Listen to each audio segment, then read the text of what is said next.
آج ان کے وارڈ ممبران کو میونسپل کونسل میں بٹھا کے کہا جاتا ہے جہاں پر مسلم ڈومینیٹڈ ایریاز ہے وہاں پر آپ زیادہ سوچھ بھارت کا پروگرام کریں. یہ آپ کے اور میرے لیے ذلت کی بات ہے کیونکہ ہم سیرت نہیں سمجھے. ہم سیرت کو اس بات سے سمجھنے کی کوشش کریں کہ چاند کے اوپر کیسے ہوا. ہم موضوع کے اوپر دلچسپ ہو گئے. یہ دور موضوع کا تو نہیں ہے. تو اس بات کی بھی ذمہ داری آپ پر اس میں آئے. سیرت کو سمجھتے سمجھتے آپ کے اور میرے کام میں ذمہ داری ہے پاکی سے ضروری.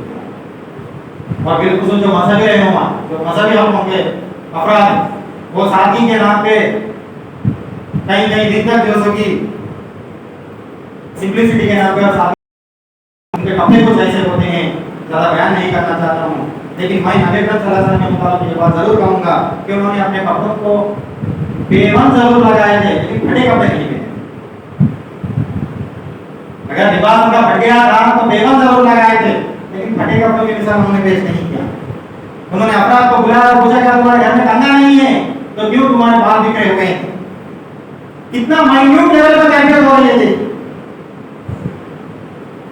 آخری رسول دنیا میں جو آئے ہیں جو دین کو نافذ کرنے کے لیے آئے ہیں جو ان کے بعد میں آنے والا نہیں ہے وہ ان کے مربی ہونے کی حیثیت میں اتنی باریکیوں سے اتنی نزاکتوں سے تربیت ہو رہی تھی کہ کسی نوجوان کو بلایا جاتا ہے اور پوچھا جاتا ہے کہ تمہارے بال بھی بکھرے ہیں تمہارے گھر میں کنگا نہیں ہے.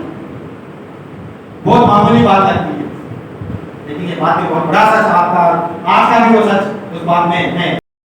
بکھرے بکھرے ہیں ہر طریقے سے لباس میں کردار میں اندر سے باہر سے مجموعی طور پہ انفرادی طور پہ بکھرے ہوئے. پھر اس کے بعد کی بات جو آتی ہے اللہ تعالیٰ منتظر سے احسان کرے گا احسان نہ کرتا ہے. نبی اکرم صلی اللہ علیہ وسلم نے نبوت سے پہلے بھی کسی پہ احسان کر کے احسان نہیں جاتا ہے.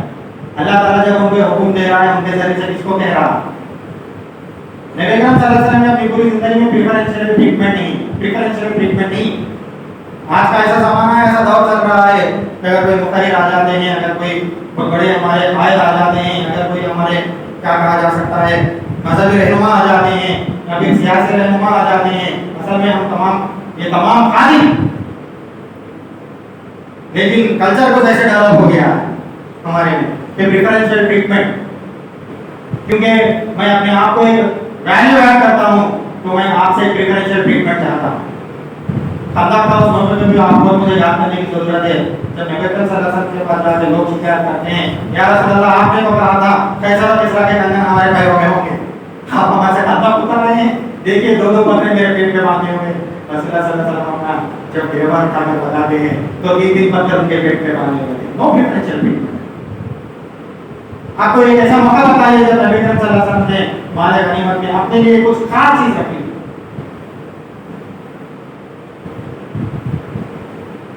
ایک موقع پہ اماں خدیجہ کا زیور نیکلیس کسی غلام کو چھڑانے میں خرچ کیا گیا تھا. نبی اکرم صلی اللہ علیہ وسلم مدینے کی پوری عوام کے سامنے کھڑے کے گزارش کرتے ہیں التجا کرتے ہیں کہ خدیجہ میری بڑی محبت ہے خدیجہ تو مجھے وہ کچھ آپ چھڑا کر دے سکتے ہیں. اس کا زیور تھا اس کی وہ آپ کی نشانی تھی کہ آپ مجھے چھڑا کر دے سکتے ہیں. اپنے آپ کے لیے انہوں نے پریفرنشیل ٹریٹمنٹ کبھی رکھا ہی نہیں. اور آپ یقین جانیے جو دین اسلام کے نام پہ مذہب کے نام پہ کسی اور طریقے سے اپنے آپ کو پریفرنشیل ٹریٹمنٹ چاہتا ہے وہ دینی کام مذہبی کام نہیں کر سکتا. محسنین انسانیت اور پھر تنقیات مولانا مولوی علیہ رحمہ انہوں نے لکھے ہیں. ڈاکٹر نعیم صدیقی بھی اس میں لکھتے ہیں پروفیسر نعیم صدیقی صاحب کہ کوئی بھی اگر اپنے آپ کو قائد سمجھتا ہے وہ قائد ہونے سے پہلے اپنے آپ کو قائد سمجھے قائد بننے کے بعد بھی قائد سمجھے. اور آپ نے ایسے ہی سمجھا. قیادت کا مطلب بالکل نہیں ہے کہ رول کیا جائے اس کو خدمت کیا جائے. یہ پوری سیرت کی داستان آخری لمحے تک کیا پریفرنشیل ٹریٹمنٹ نہ ہو. اپنے آپ کے لوگوں نے کمفرٹ زون چنا ہی نہیں بلکہ پوری فتح مکہ ہو جاتی ہے. اس کے بعد بھی اللہ تعالیٰ کہتا ہے یدخلون فی دین اللہ افواجا. لوگ تو در بدر داخل ہو رہے ہیں دین میں. اللہ کے رسول کو تسبیح پڑھتے ہوئے کچھ بھی اعلان نہیں کیا گیا تھا. آپ نے بہت بڑا گریٹ کام کر دیا ہے آپ نے بہت بڑا یہ کر دیا ہے وہ کر دیا. اللہ تعالیٰ نے بھی بہت معمولی سی بات کہی آپ تسبیح پڑھتے ہوئے اللہ کی حمد و ثنا بیان کرتے ہوئے. اور آج کا ہمارا جو معاملہ ہے اگر کوئی ہمارے مذہب رہنما آ جاتے ہیں، سیاسی رہنما آ جاتے ہیں، اگر ہم ان سے ہاتھ ملا لیے، وہ ہماری طرف نظر دوڑا دیے، ہم اپنے آپ کو قسمت والے سمجھتے ہیں۔ یہ ہمارے کلچر کا حصہ بن گیا ہے، اور اس کے نتائج کیا نکلتے ہیں کہ ہم انٹالرنٹ ہو جاتے ہیں۔ جب کوئی سیرت سے ہٹ کر مذہبی رہنما پیش آنے لگتا ہے، وہ سوال کو نہیں پسند کرے گا، کوشچن کو پسند نہیں کرے گا۔ عمر رضی اللہ تعالیٰ عنہ کو اس بڑھیا نے کیسے پوچھا جمعے کے خطبے کے اس مجلس میں، عمر تیرے پاس 2 چادریں کیسے؟ میں تیرے کو پسندنے والا نہیں۔ عمر رضی اللہ تعالیٰ عنہ اس خطبے جمعہ کے دوران کہتے ہیں کہ میرا بیٹا عبداللہ ابن عمر جواب دے گا، یہ ٹالرنس کہاں سے آیا؟ یہ قوت برداشت کرنے کی کہاں سے آئی؟ نبی کریم صلی اللہ علیہ وسلم کو جو احکام پہلے دیے گئے ہیں اس میں حکم کہ کچھ جتا دے پھر اس کا معاوضہ نہ لو، کچھ کر کے اس کا معاوضہ نہ لو۔ تو عمر نے جواب دیا، عمر کے بیٹے نے عبداللہ ابن عمر نے جواب دیا، میری 2 چادر میرے حصے میں میرے والد کو دے دیا۔ آنسر آنسر آج آپ سوال کر کے جواب طلب کر سکتے ہیں؟ کسی مسئلے میں بھی نہیں کر سکتے، مشکل ہے، ممکن ہے۔ ہمارے نوجوان بھی کر رہے ہیں، محبت بھی کر رہی ہے۔ سیرت کو سمجھتے سمجھتے ہماری سیرت کی نگرانی ہو، اسی لیے تو سیرت کو سمجھایا جاتا ہے، ورنہ کوئی آئی ایس اور پھر کسی ایگزام میں سیرت کے متعلق کوئی ہمارے لیے کوشچن ہے یا پھر سوال نہ آنے والا نہیں۔ سیرت کو سمجھتے سمجھتے ہماری سیرت کو نگرانی کی ضرورت ہے۔ اس کے بعد آخری میں فرمایا جاتا ہے سورت میں آخری جو حکم ہے، اپنے رب کے لیے صبر کرو۔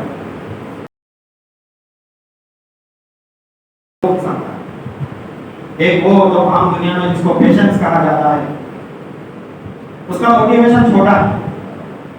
جو عام لغت میں، عام زبان میں جس کو صبر کہا جاتا ہے، قرآن میں جس صبر کا استعمال ہوتا ہے، دونوں کے ٹرمینالوجیز اصطلاحات مختلف۔ دنیا میں عام طور پہ صبر کا جو ڈیفینیشن دیا جاتا ہے، وہ بھی کا پیشنس، بالکل وہ بھی کا کہا جاتا ہے، وہ بھی کا بٹڑی ہوتی ہے، انگریزی میں پیشنس کہا جاتا ہے، بی پیشنٹ۔ وہ دنیا میں غرض کے لیے قرآن مجید میں جو صبر کا اصطلاح استعمال ہوتی ہے، یہاں پر بھی جو آیت میں کہا گیا ہے، اپنے رب کے خاطر صبر کرو۔ جب آپ دنیا داری کے فائدے کے خاطر صبر کرنے لگو گے، زیادہ صبر نہیں کر سکتے۔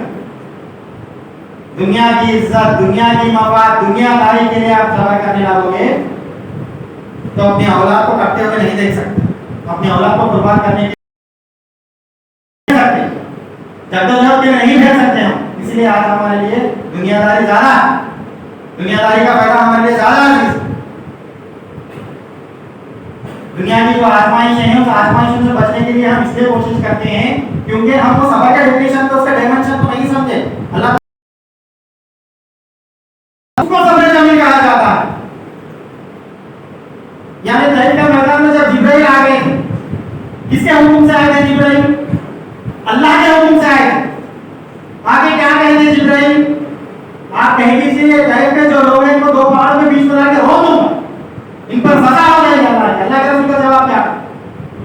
نہیں، ان کے نیکسٹ جنریشن اسلام لے کر آئے۔ یہ کیسے ممکن ہے صبر؟ ان کے لیے جو حکم دیا گیا تھا اپنے رب کے خاطر صبر کر، اللہ کے رسول کا ایپیٹوم ہے۔ یہ ایک بہت بڑی مثال ہے کہ طائف کے میدان میں انہوں نے ان کو بخش کیا۔ کسی کو بخشنے کے لیے صبر کی ضرورت ہے۔ تو آج امت مسلمہ بہت سارے چیزوں کے لیے مشہور ہے، لیکن اپنے جذبہ انتقام کے لیے نہیں مشہور ہے، صبر کے لیے مشہور نہیں۔ آپ کے اور میرے پاس رول ماڈل کس کو بناتے ہیں؟ جس کے پاس انتقام کا جذبہ زیادہ ہے، وہ ہمارے پاس زیادہ ہے۔ آپ نبی کریم صلی اللہ علیہ وسلم کے ساتھ سے ہم کیسا کہہ سکتے ہیں؟ ان کے گھرانے پہ الزام لگایا گیا، ان پہ خود الزام لگایا گیا، ان کو کاہن کہا گیا، ان کو میجیشین کہا گیا، اور ان کو وہ لوگوں نے یہ بات کہی جو ان کے سر پہ قسمیں کھاتے تھے، جو ان کی بات پہ قسم کھاتے تھے، جو ان کی ذات پہ قسم کھاتے تھے۔ کوئی باہر والے آ کے ان کو بدنام نہیں کیے، یہ کوئی باہر والا کی کرتوت نہیں تھی۔ کچھ گھنٹوں پہلے تک ان کے سر پہ قسم کھانے کے لیے تیار تھے، ان کے لیے مر مٹنے کے لیے تیار تھے، جس میں ان کے دوست بھی ہوں گے، جس میں ان کے رشتہ دار بھی ہوں گے۔ کچھ گھنٹوں کے بعد جب انہوں نے کہا اللہ ایک ہے، اس کے بعد وہ پلٹ گئے اور ایسی ایسی باتیں، ایسے ایسے منصوبے، ایسا ایسا ان کو بھوکا، یہاں تک کہ ایک موقع پہ انہوں نے چمڑے کو پانی میں ابال کر اس کا پانی پی کے اپنی بھوک مٹائی۔ جب رب کے خاطر آپ اور میں ایسا صبر کر سکتے ہیں تو بھی کر سکتے ہیں. جماعت کے خاطر یا پھر کسی میرے امیر کے خاطر یا میرے بزرگ کے خاطر اس کا موٹیویشن کب ہوگا؟ جب تک امیر خوش ہوگا تو کریں گے. امیر جس دن ناخوش ہو جائے گا صبر نہیں کر سکتے. جب تک والد خوش ہوگا تو صبر کر سکیں گے. جس دن والد ناخوش ہوگا تو صبر نہیں کر سکتے. جب تک ہمارے دکان کا جو مالک ہے جس میں ہم کام کرتے ہیں وہ صبر کر سکے گا، موٹیویٹڈ کام کریں گے. جس دن وہ صبر نہیں کام نہیں کر سکے. تو اللہ تعالیٰ کہہ رہا ہے نبی صلی اللہ علیہ وسلم سے میرا خاطر صبر ہے. جب آپ کے اندر ایمان میں یہ بات آ جاتی ہے میں یہاں پر جو صبر کر رہا ہوں اس کا اجر مجھے وہاں ملے گا، تو دنیا آپ کو مجھے دھکا نہیں دے سکتی. دنیا آپ کو مجھے بزدل نہیں بنا سکتی. دنیا آپ کو مجھے کمزور نہیں بنا سکتی. یہ سیرت کے پہلو، یہ سیرت کے پہلو ہے جو آپ کے اور میرے لیے آج کے وقت میں زیادہ ضرورت ہے، انفرادی اور اجتماعی طور پر. اس کے علاوہ آپ اپنی سیرت یہ سمجھ رہے ہیں کہ والدہ کا نام فلاں ہے، وہ فلاں مکے میں پھر مکے سے ہجرت کر کے وہاں گئے تو اس کی تاریخ 3 تاریخ آپ میں یاد کر لیے.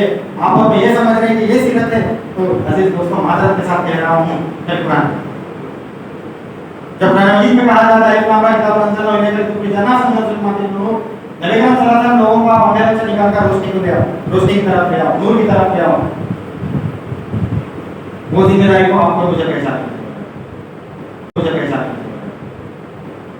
وہ تربیت ہمیں ذاتی طور پہ بھی کرنا ہے، ہمارے ذریعے سے بھی لوگوں کی تربیت ہو بلکہ پوری انسانی تربیت. تو وہ جذبہ وہ مقصد جب ہم آنکھوں میں سمجھ سکتے ہیں انشاءاللہ آنکھوں میں بالکل جشن سیرت حقیقت میں کر سکتے ہیں. اللہ میں دعا کے دعا سے اپنی بات کو ختم کرتا ہوں. اس کو سمجھایا جاتا ہے یا رب دل مسلمان کا ایسی زندہ تمنا دے اور اس کے خلق کو کرنا ہو.